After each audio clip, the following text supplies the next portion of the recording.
Hello, everyone. I'm Valdo Gerber Júnior. I'm founder of Vertical Saúde.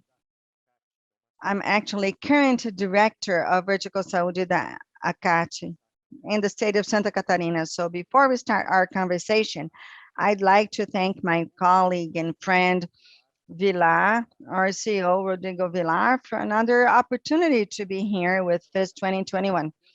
I also wanted to thank you for my permanent participation as a presenter of some interviews that are related to innovation, challenges, and solution for entrepreneurship in healthcare in Brazil.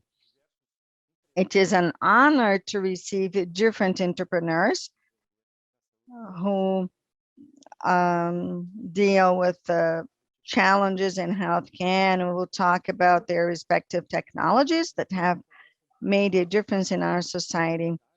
We will also talk about the difficulties in this journey of investing in healthcare, despite the huge opportunity brought about the market, not only in Brazil, but worldwide. It also has some responsibility entailed. It's different from investing in other areas. I always say that this is the most difficult area.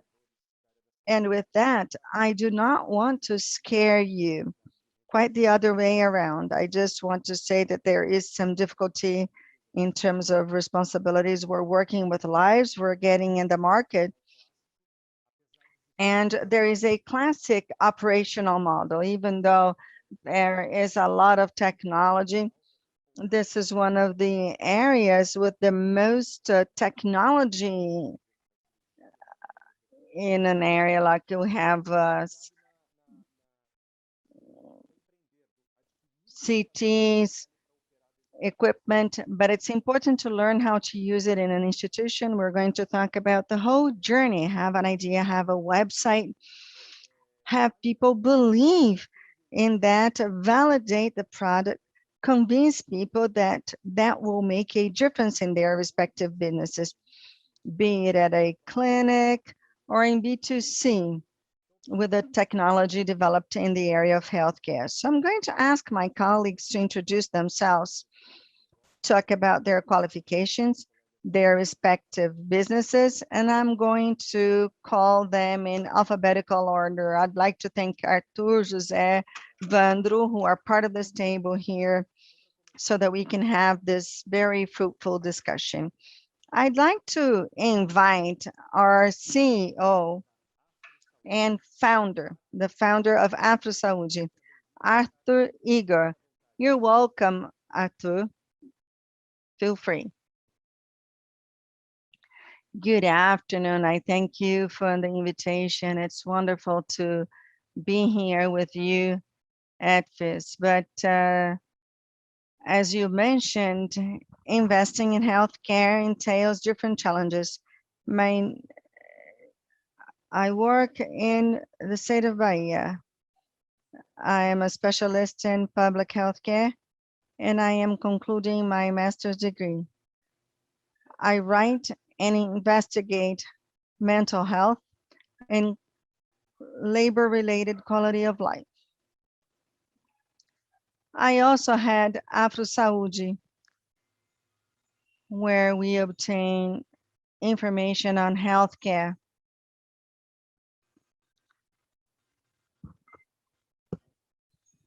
We have a lot of challenges. AfroSaúde has a full connection platform, but we also develop solutions taking into account the Black population, offering different services. Thank you, Arthur. Basically, you created a way to communicate healthcare professionals who are Black and Black patients who feel more comfortable with this professional relationship. Is that correct? Well, also, we show them that the platform can be used also by Black people, and that really facilitates the communication so that we can work with this niche. Sometimes the transmission of a message may be more difficult. So this is something that we developed thinking about how difficult it is for the Black population to have access and sometimes to find qualified professionals to deal with race in healthcare.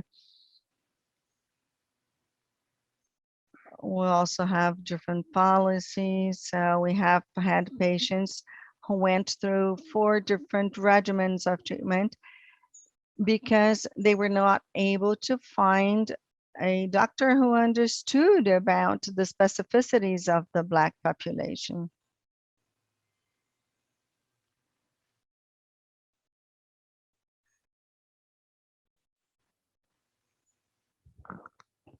We have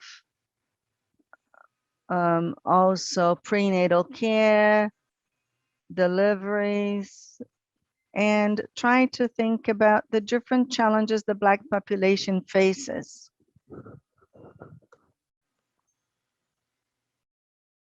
It gives us an idea of diversity in healthcare. The whole process, including communication, reducing biases. So in the beginning, our main challenge was to communicate, and we did not want to have any segregation. We wanted to provide an inclusion alternative. And when we look at the Brazilian population, we can see that the Black population dies sooner. They are the most severe patients, for example, during the COVID. And it was the Black population that also dies more from diseases that can be avoided, such as diabetes, among others. So they are usually more severe in the Black population. When we provide more diversity and inclusion, the discussion even is made easier. It facilitates participation to those who are listening. By dealing with diversity, we will solve the challenges of many. We can do this expansion.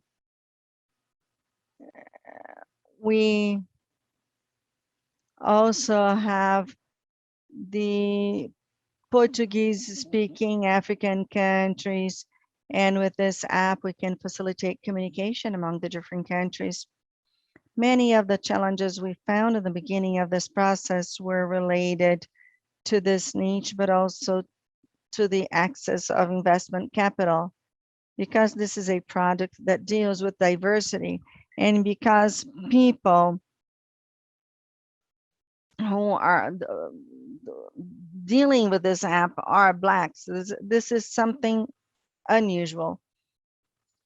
We did suffer some challenges before we were able to obtain the capital in 2019. We started in 2021. We obtained an investment, and recently we closed our first investment. We received other international awards that enabled us to go from a prototype that was working until 2 months ago, so that we could develop a full product, including the patient's journey, enabling them to find the professionals, to schedule visits, and especially telemedicine.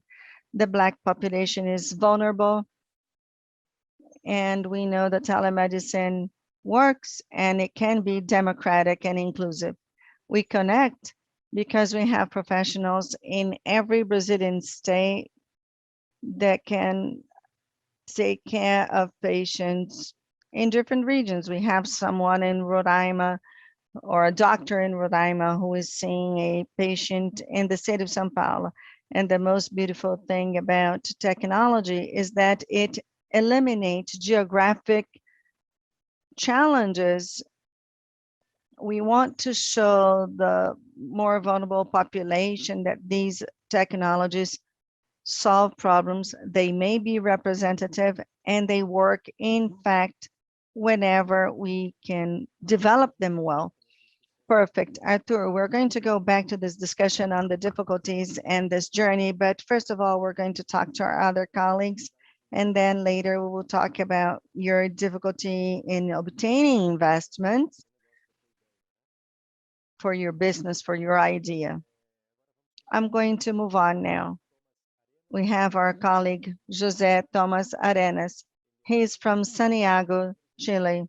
He's founder and executive director of TeleDx, a company that develops technology for diagnosis, radiology, and other intelligent tools in the area of healthcare. You're welcome, and please feel free to move on. Hello, good morning. I thank you very much for the invitation. Can you hear me? I'm going to talk about me. I am an electric engineer at an industrial university with a degree by the University of Chile. But I have worked with technology and healthcare. And what we do at TeleDx is to develop artificial intelligence for the healthcare sector. And our main solution, the more mature solution we have, is called DAO. It is a teleophthalmology platform using artificial intelligence so that we can provide access, coverage, and diagnosis to those who have lost their vision in the treatment of diabetic retinopathy. It is a cause of blindness, and we know that diabetes is a worldwide epidemic affecting millions of people in Latin America and has such severe consequences in the healthcare and individual health of the more vulnerable population. So it's important for us to merge these two worlds, the world of healthcare and on the other hand, the world of technology and artificial intelligence, which is nowadays a little bit more compatible, but until very recently, they were two different things.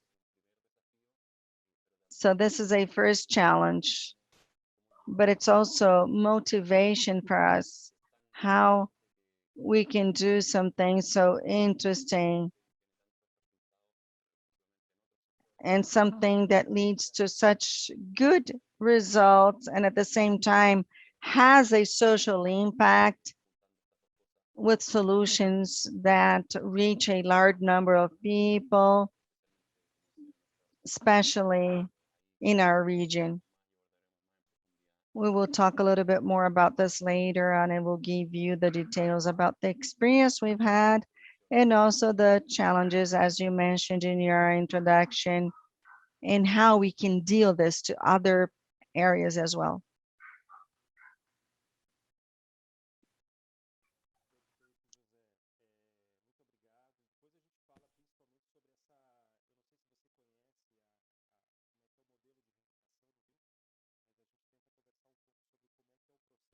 We'll try to talk about how the process is in Chile, because since you work with a diagnostic tool or a diagnostic support tool, you're probably have to register it in the regulating agency. So we can talk more about that because I, for one, am curious about that to learn about the behavior of that technology in Chile, which is so important and so transformative for the quality of medical services. And now, moving on with our panel, we'll go back to Brazil, to Rio de Janeiro, more specifically. Dr. Vander Corteze is the founder and CEO of BIP Saúde, which basically brings health and quality of life into the lives of people. It's lab exams and home care, and the one of the biggest challenges is that it's also a regulated area, in that they have to overcome this outdated model and some characteristics that prevent the development of medicine in Brazil. So please introduce yourself and talk about your business, please. It's a pleasure to see you here again. Can you hear me and see me? Well, it was really amazing. The that the It's this voice of Siri that's doing the translation. So jokes aside, let's move forward. As you said, Vander, I come from a family of doctors. My father is a heart surgeon. My sister is a dermatologist, and I graduated in medical sciences from the Federal University of Rio de Janeiro. But back at that time, I was introduced to entrepreneurship. I graduated 13 years ago. So that was at the beginning of college. And so it's more than 15 years ago where entrepreneurship was not such a hot topic. I think maybe many people didn't even know what that word stood for 15 years ago. So I felt attracted to that, and differently from our colleagues that went on to specialize in their different areas, surgery, dermatology. I then moved on to study business. And when I was 25, I set up my first company. So I think I have some legitimacy in terms of the challenges of becoming an entrepreneur in the healthcare industry.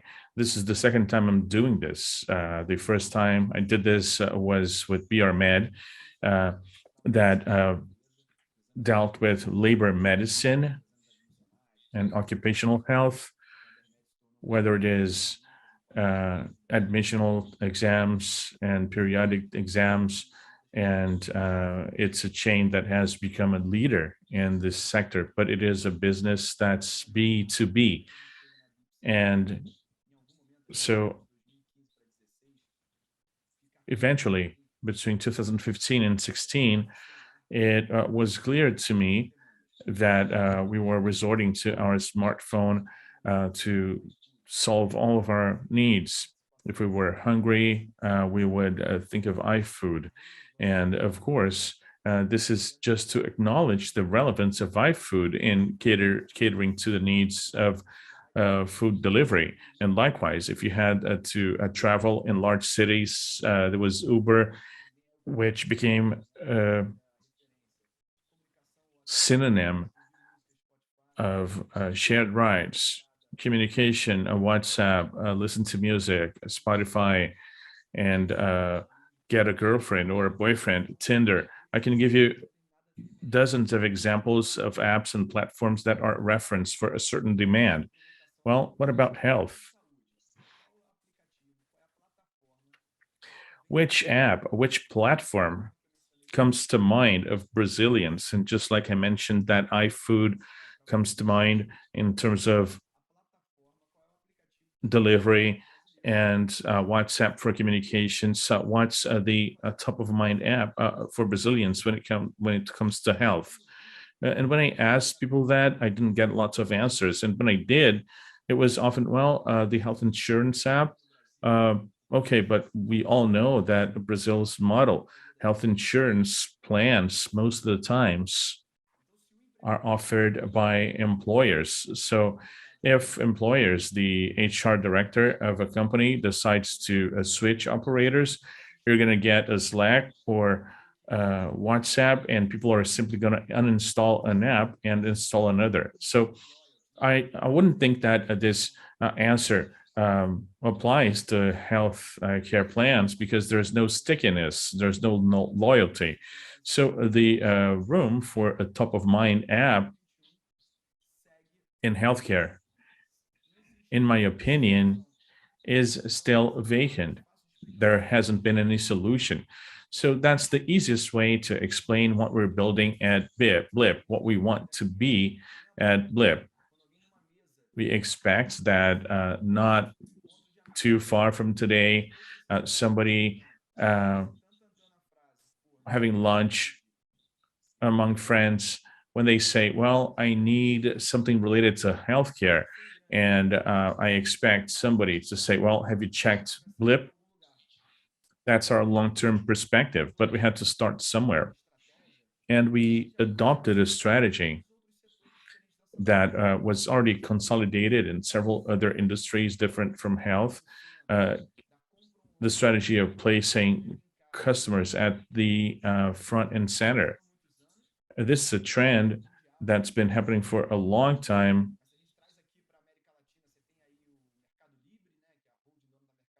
But if you apply this to Latin America, there is Mercado Libre. In Brazil, we have Magalu, and several different cases.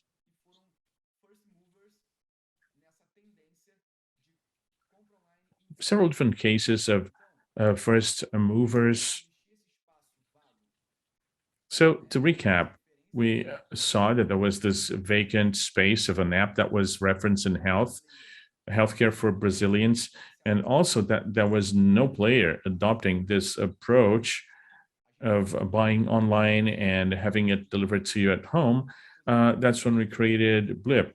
And I used to say that the entrepreneurs that only tell good stories are not telling the entire story. It was a year and a half trying to solve that. And around a year and a half later, in the second half of 2017, that was when, for the first time, we offered vaccines at home. And really, it's easy now to talk about vaccines because everybody has become a specialist in vaccines. Everybody talks about platforms for the development of vaccines like a messenger RNA as if they were talking about a soccer game. That's interesting, but that's true. I was talking about 2017, when no one could imagine this tragedy that we went through. And that's when Blip started to grow with no open clinic to the public. In retail, there's this expression, dark store. The stores that are not open to public.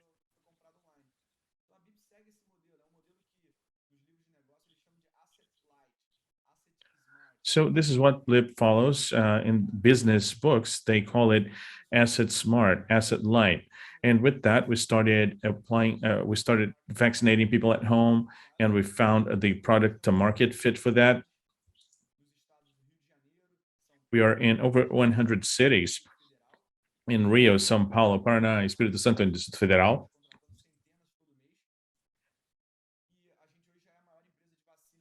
And we hire hundreds of people every month. And we are the biggest vaccination business in Brazil without even one single clinic open to public, only working with delivery.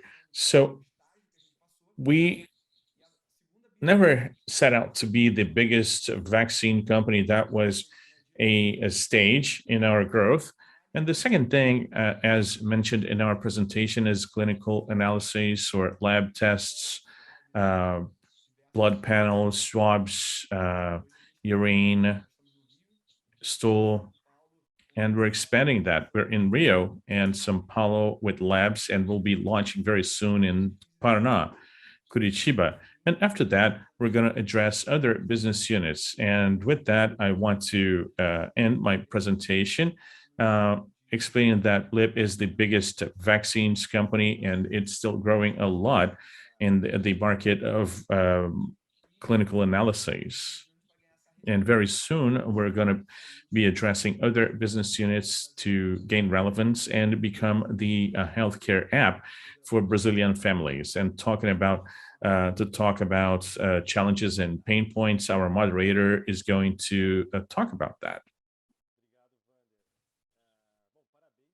Thank you, Vander, and congratulations on your journey.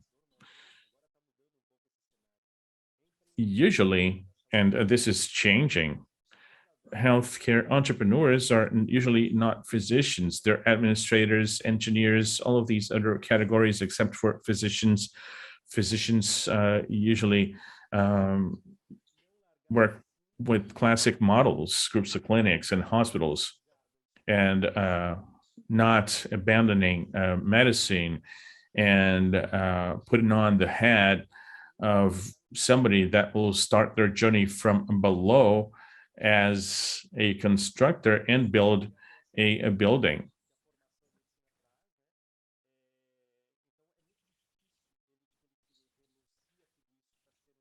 It's very hard to renounce to all that for people to become entrepreneurs, physicians, and many people try to balance out their lives as physicians with their lives as entrepreneurs, and that also has an impact on activities.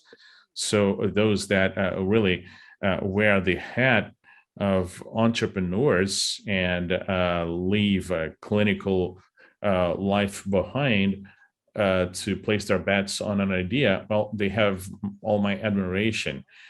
You and several colleagues in the south of Brazil, and they're extremely successful cases because they understand their journey differently from me. I am a physicist and I am not from the healthcare industry. I have to build my project, and I have to build my project and then only understand the market, and that could be too late. And it's all about raising awareness among our groups in Santa Catarina and take that group of entrepreneurs and have them discuss on equal terms with other entrepreneurs so that a series of difficulties and wrong perceptions are eliminated so that we can increase the success rate. And congratulations. And now, moving forward with our conversation,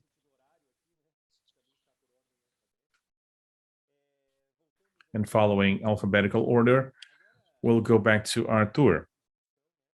And Arthur, to go into the core of our discussion, could you tell us about the difficulties that you faced? Obviously, your situation is characteristic of this history that still appears in certain classes or regions. So could you tell us about the difficulties that you went through and are going through and believe that you will still experience in this journey of being a business person and transforming your idea into something that's sustainable? Well, you were talking about wearing the hat of different roles. And this reminded me of this situation that I went through, not only in medicine, but oncology. We're not educated to be entrepreneurs. We are educated to take care of people, like Blip does. We take care of people in a different way. And it's like we're educated in a box. And it was a huge challenge transitioning to a different career, understanding what being an entrepreneur is, the startup model, the business model. So everything happened at the same time. And I try to educate myself in that regard to try to be more mature in the healthcare industry. And that's when I bumped into the problem of structure that I only found out when I joined this business world, which is access to capital, access to money, and having somebody that places their bets on our business so that we're able to grow. And ever since we started validating our idea,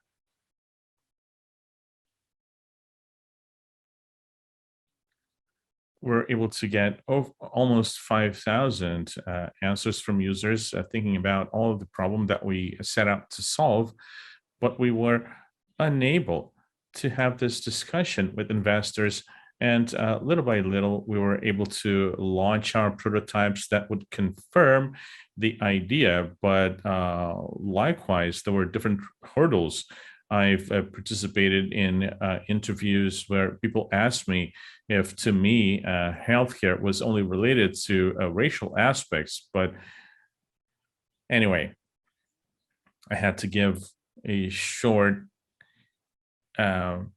reply to that. But we continued to advance until we got these two investments from Google and our angel investor. We're at this stage of product to market fit, where we already have clients and we have scalability to our business because paying customers from all over Brazil, and due to the fact that it is related to technology, we're able to be present everywhere much more easily. We do not have a physical office yet because we don't need it. In Salvador, we have co-workings. Our investor has her own office, so we don't need that, and we can be fully digital. But when we go into the health tech world, some companies invest millions, and we started from scratch. But now we're being able to create enough metrics to be able to establish discussions to get better investments. So our difficulty was fully related to money, because even when I didn't know what investment was about, I needed the money to improve the product, but I needed for the product to be better to get the money. And that was a vicious circle, and we were able to break free from it. And currently my company, just like BIB, it's a great idea. And I'm thinking about how challenging it would be to bring BIB to Salvador, which is a city that is more difficult in several regards, and which impact we could cause. But we want to be a reference, and we are becoming a reference in our niche, being a reference when it comes to diversity in healthcare. And I see online people saying, well, I need a dermatologist, and people will set up an appointment. We were able to create this very strong brand with this agenda that we advocate for, being diverse, but we with the consolidated niche and having market fit, and we still try to be a company only led by Black people. We are in the Northeast, and in most cases, health techs are in the South and Southeast, so we're swimming against the tide, literally. But we're trying to get the investments and the means to make this business grow even more, because there's this potential of having national and international scalability, and using several other technologies to add them to our solution. So you're swimming against the tide like that, Arthur. But can you imagine how strong you're going to be when you reach the future? Thank you, and congratulations. We have another 20 minutes. We'll have to shorten the response times, but we still have time for José and Vander. So José, can you tell us about the regulation in Chile? And if you're familiar with the regulation model in Brazil, can you tell us about the difficulties in developing these technologies, which really have a huge technological impact, in that you go into a very complex system, which is the DICON system, and you bring solutions that will make it easier for physicians to give their diagnosis?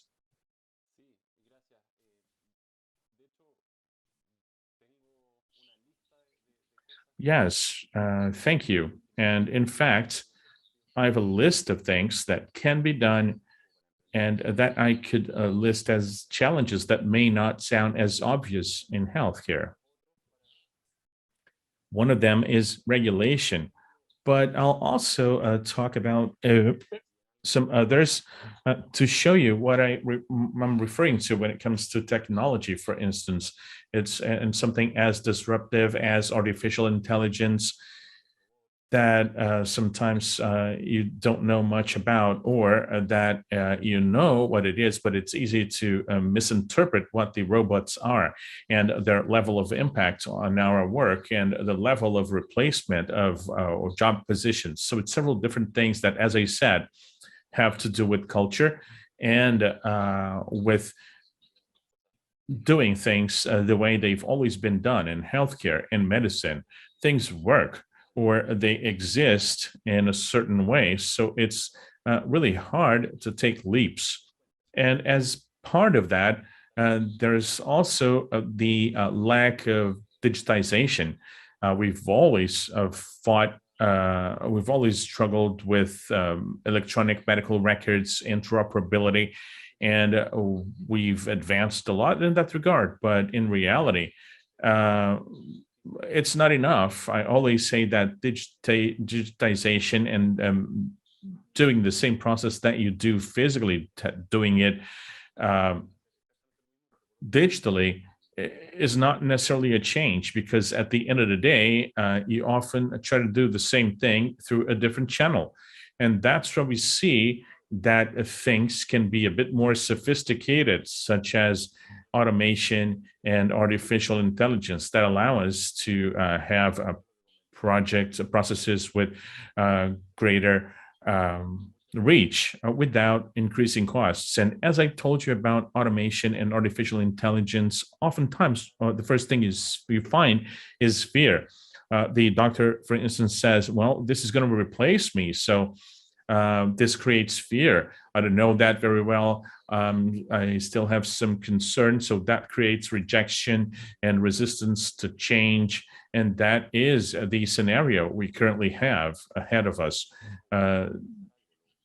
Only 30% of diabetics will perform an annual iFundus exam. So we want to increase these 30 and not replace them. So actually what we're looking for here is not replacement, but rather increasing and expanding with artificial intelligence. So there's this matter of responsibility in terms that an error in this industry is different to an e-learning, an automatic learning model that recommends, I don't know, a belt instead of a wallet. And it's different from diagnosing somebody or screening somebody. And that, when put to scale, there's also the social impact, which is also a challenge, but also a motivation. The things we try to do are not on a one-on-one basis. But for instance, in Chile, we're benefiting more 200,000 people a year. And this is a positive side to it, but we have to be very careful as well. And finally, before we talk about regulation, there's an alignment in incentive. It's not as straightforward. You could say, well, things that make healthcare work better is having more access, prevention, or the economy. It really depends on who you're talking to. That will make your approach different, because that's not always aligned with the goals of the payer or the insurer and the patient, which very few times they pay for their expenses out of pocket. So the payers have to be in agreement with those who execute, and especially in a digitized model, aligned with the model that we are talking about now, that has to do with new physical structures, but also with digital networks to better escalate that. Well, that has to be considered. And these things are not obvious at all. And maybe currently they're a bit more palatable than a few years ago. And concerning regulation, which is in fact one of the aspects that is different in this sector than in others. You can make a prototype and release it for sale, and that could be linear. And there are many things that are easy to overcome here. But for instance, regulation, which is, I mean, how can you demonstrate that what you're proposing does what you say that it does? That's different from a prototype, right? Especially in terms of artificial intelligence in our country, in the United States. The most developed aspect is regulation of medical devices, the artificial intelligence systems, the systems that provide support the so-called supporting software to medical devices, such as screening, for instance, and all that.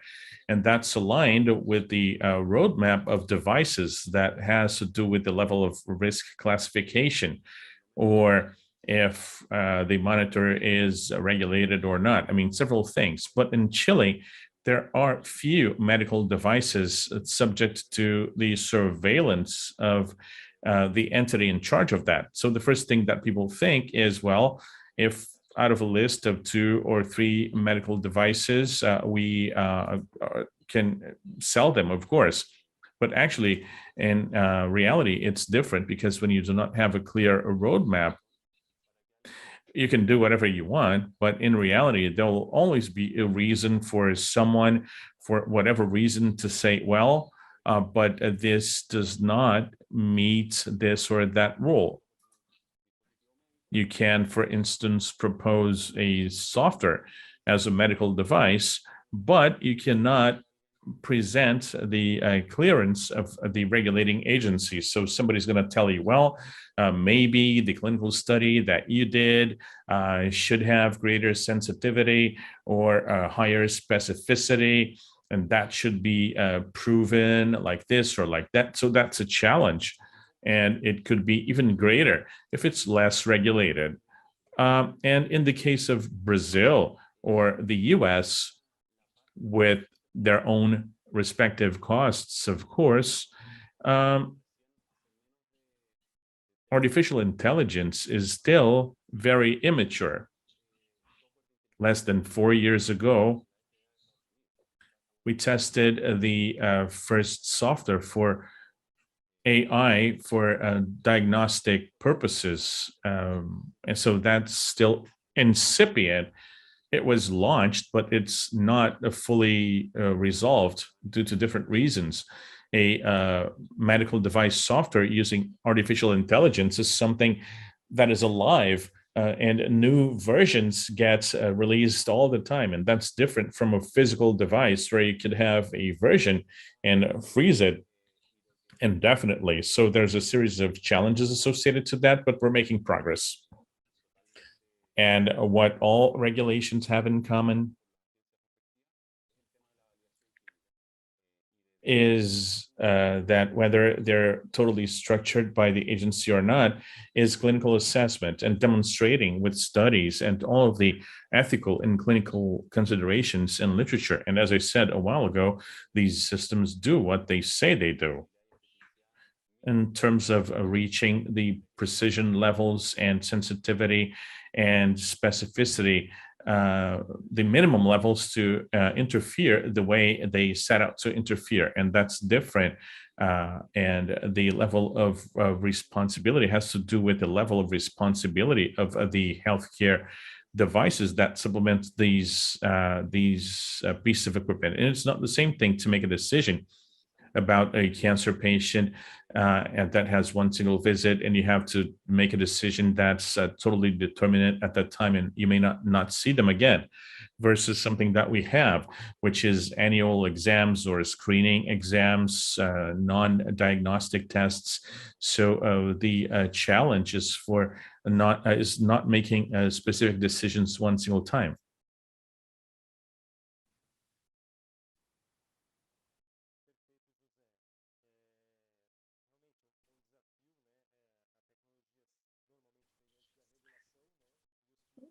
Thank you. Technology usually precedes regulation, and pioneers redirect this market. It's important to have serious companies and having intelligence on board for these results. Out of curiosity, José, are you already operating in Brazil, or are you interested in coming to Brazil?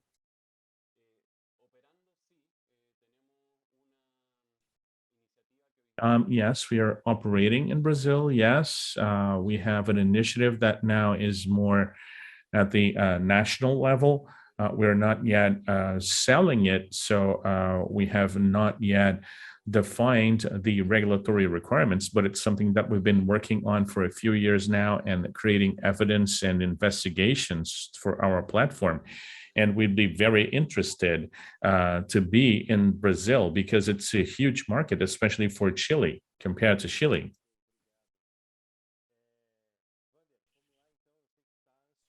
Thank you, Vander. I know that you're eager to tell us about your stories and in your trajectories of being a business person in Brazil and transforming the business model. Because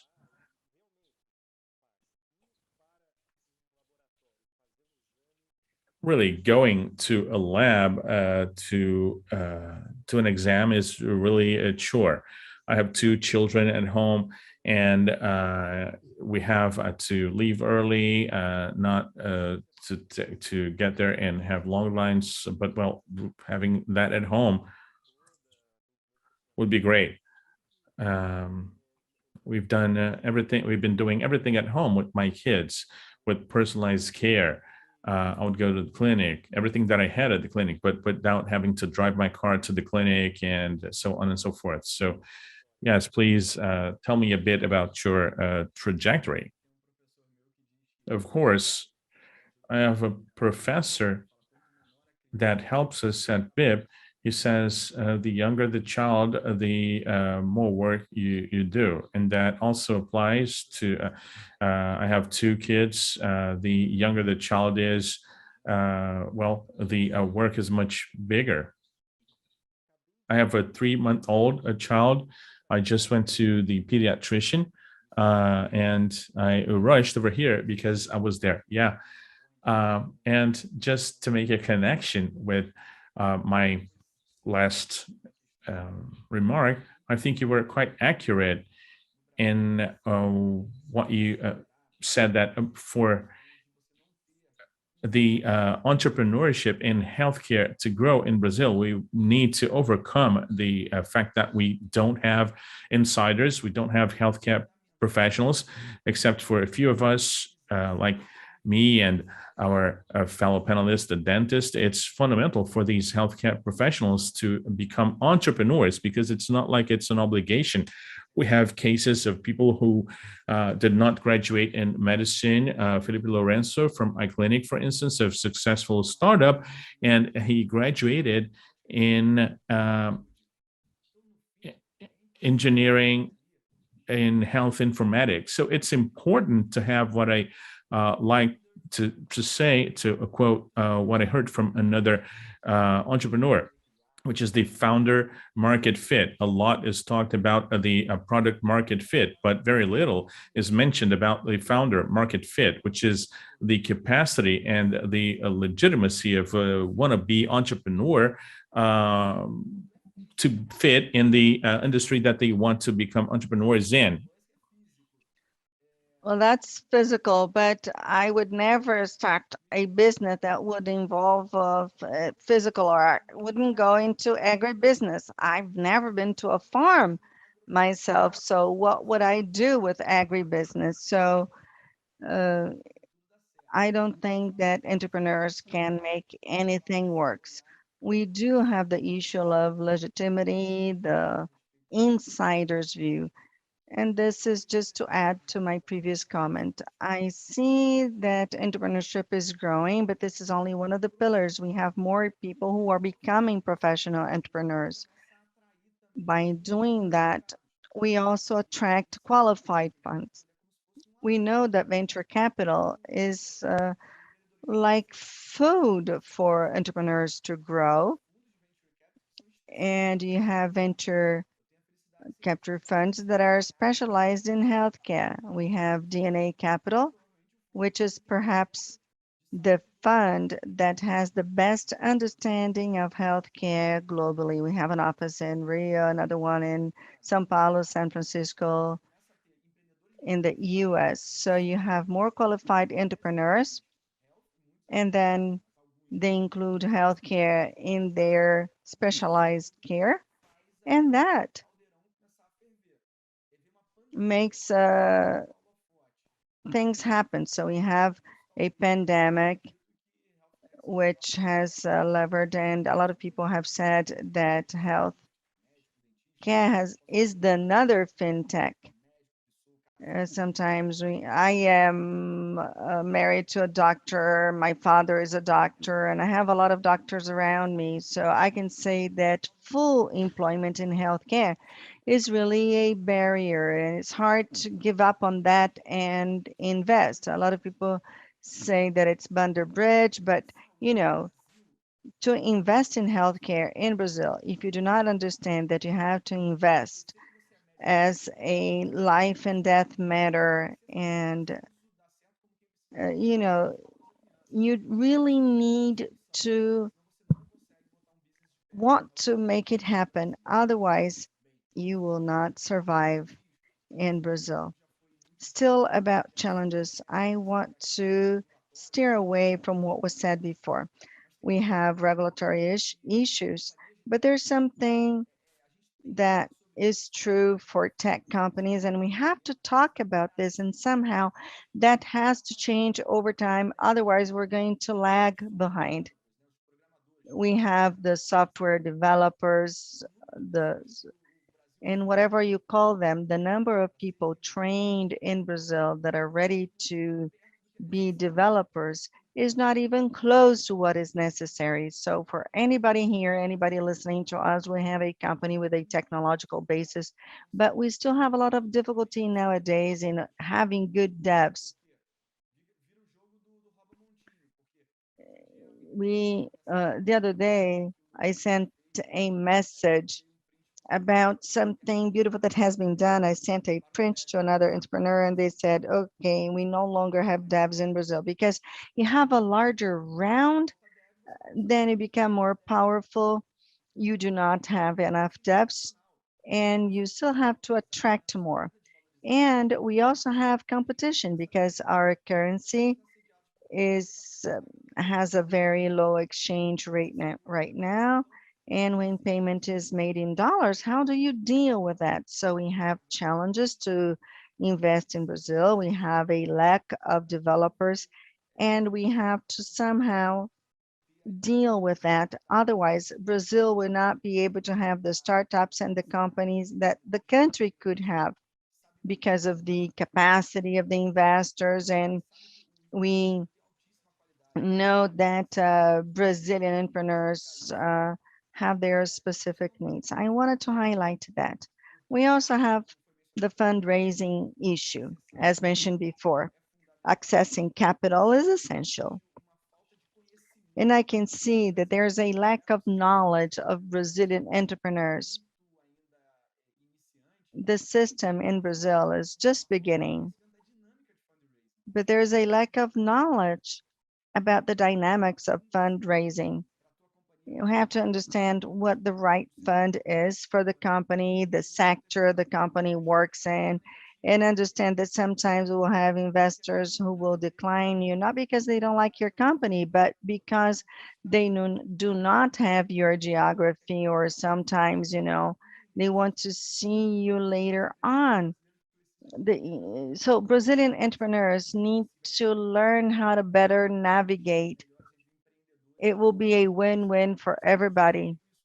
I say this because I suffered from this in the past. We had a 100% organic growth in the first round. In the second round, I had to face the pros and cons of venture capital, and of course they do exist, but this is more natural for those who work with engineering and economics, but we have to learn so that we decrease this balance. These are important factors for those who want to invest. Regulatory issues will always be present, but they're difficult for me and they're difficult for my competitors. This is the rule of the game.